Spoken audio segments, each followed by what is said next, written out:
அஸ்ஸலாமு அலைக்கும். Welcome to Nouri kitchen. இன்றைக்கி ஒரு அருமையான முட்டை கிரேவி ஒன்று ரெடி பண்ண போகிறோம். அதை எப்படி ரெடி பண்ணுறங்கிறத பார்ப்போம். இப்போ நம்ம அந்த முட்டை கிரேவிக்கு ஒரு 5 முட்டையை அவிச்சு எடுத்துருக்குறோம். இப்போ இதை வந்து 2 கட் பண்ணிக்குவோம்.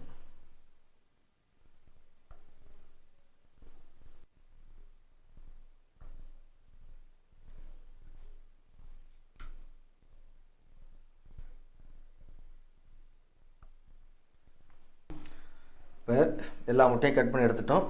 முதல்ல முட்டையை ஃப்ரை பண்ணிட்டு அதுக்கப்புறம் கிரேவி எப்படி ரெடி பண்ணுறத பார்ப்போம். இப்போ ஒரு பேனில் ஆயில் சேர்த்துக்குவோம். ஒரு 2 டேபிள் ஸ்பூன் அளவுக்கு ஆயில் சேர்த்துக்குவோம். இப்போ ஆயில் சூடாகிடுச்சு. அடுப்பை லோ ஃப்ளேமில் வச்சுட்டு இதில் ஒரு அரை டீஸ்பூன் மஞ்சள் தூள், 1 டீஸ்பூன் தனி மிளகாய் தூள், ஒரு அரை டீஸ்பூன் மிளகுத்தூள், தேவையான அளவு உப்பு எல்லாத்தையும் சேர்த்துட்டு இந்த எண்ணெயில் இதை அப்படியே ஃப்ரை பண்ணிடுவாங்க. இப்போது இந்த மசாலாவில் முட்டை எல்லாத்தையும் இந்த மாதிரி பிரட்டி ஃப்ரை பண்ணிடுவோம்.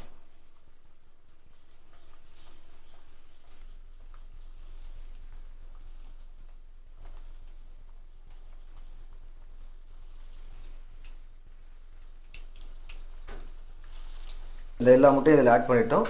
ஒரு 2 நிமிஷம் கழித்து பிரட்டி இந்த பக்கம் ஒரு 2 நிமிஷம் ஃப்ரை பண்ணி எடுத்துருவோம்.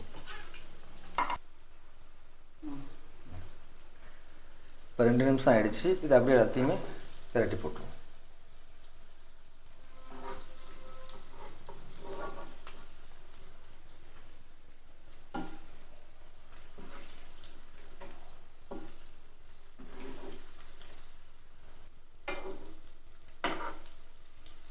இப்போ நம்ம பிரட்டி ஒரு 2 நிமிஷம் இதை ஃப்ரை பண்ணிட்டோம். இது ரெடி ஆகிடுச்சு. இதை அப்படியே நவுத்திட்டு இன்னொரு கடாய் அடுப்பில் சேர்த்துக்குவோம். கடாய் சூடாகிடுச்சு. இதில் ஒரு 4 டேபிள் ஸ்பூன் அளவுக்கு ஆயில் சேர்த்துக்குவோம். ஆயில் சூடாகிடுச்சு. இதில் ஒரு 1/4 டீஸ்பூன் அளவுக்கு கடுகு சேர்த்துட்டோம். கடுகு வெடித்ததும் ஆனியன் சேர்த்துக்குவோம். ஒரு 3 மீடியம் சைஸ் அளவுக்கு ஆனியன் வந்து இந்த அளவுக்கு நைஸாக சாப் பண்ணி எடுத்துருக்குறோம். இதை அப்படியே இதில் சேர்த்துக்குவோம். இப்போ இந்த ஸ்டேஜில் இதுக்கு தேவையான உப்பை சேர்த்துருவோம். சேர்த்துட்டு இந்த ஆனியன் நல்லா ஃப்ரை பண்ணிக்குவோம். எந்த அளவுக்குன்னு சொன்னாக்கா நல்லா கோல்டன் ப்ரௌன் அளவுக்கு இந்த ஆனியனை நல்லா ஃப்ரை பண்ணிடுவோம்.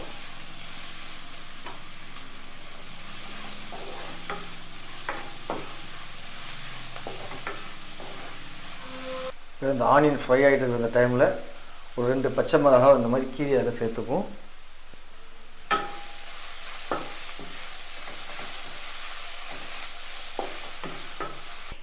இஞ்சி பூண்டு பேஸ்ட் சேர்த்துக்குவோம்.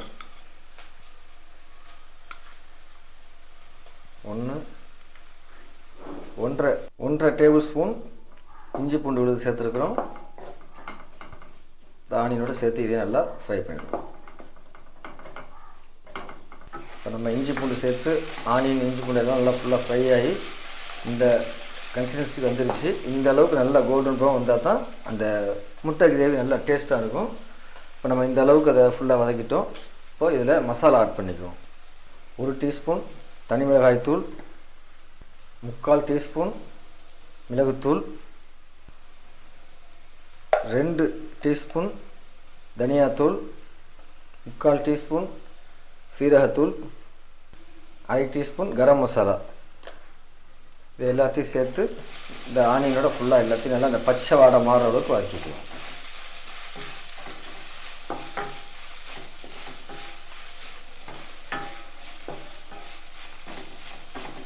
மசாலா சேர்த்து கரெக்டாக நல்லா ஒரு நிமிஷம் இதை வதக்கிட்டோம். இப்போ இந்த ஸ்டேஜில் நம்ம ஒரு 2 மீடியம் சைஸ் அளவுக்கு தக்காளி இந்த மாதிரி அரைச்சி கியூரி பண்ணி வச்சுருக்கிறோம். இதை இதில் சேர்த்துக்குவோம்.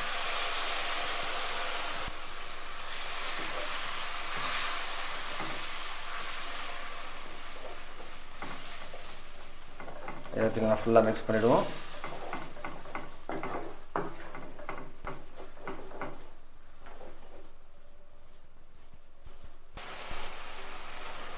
இப்போ நம்ம தக்காளி சேர்த்து நல்லா வதக்கிட்டோம். தக்காளியுடைய பச்சை வாடையெல்லாம் மாறி நல்லா ஃபுல்லாக ஒரு நல்ல கிரேவி கன்சிஸ்டன்சிக்கு வந்துருச்சு. இதில் நம்ம வந்து ஒரு கப் அளவுக்கு தண்ணி சேர்த்துக்கணும்.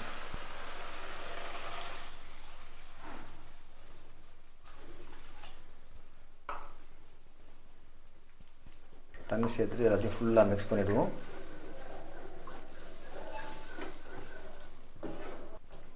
இது ஒரு 5 நிமிஷம் நல்லா கொதிக்கட்டும். ஒரு 3-4 நிமிஷம் கொதிக்க விட்டோம். எல்லாம் ஃபுல்லாக நல்லா எண்ணெய் பிரிஞ்சு நல்லா அந்த மசாலா எண்ணெய் பிரிஞ்சு நல்லா அந்த மசாலா வாடையெல்லாம் மாறி நல்லா வந்துடுச்சு. இப்போ இந்த ஸ்டேஜில் நம்ம ரெடி பண்ணி வச்சுருக்கிற முட்டையை இதில் இறக்கிடுவோம்.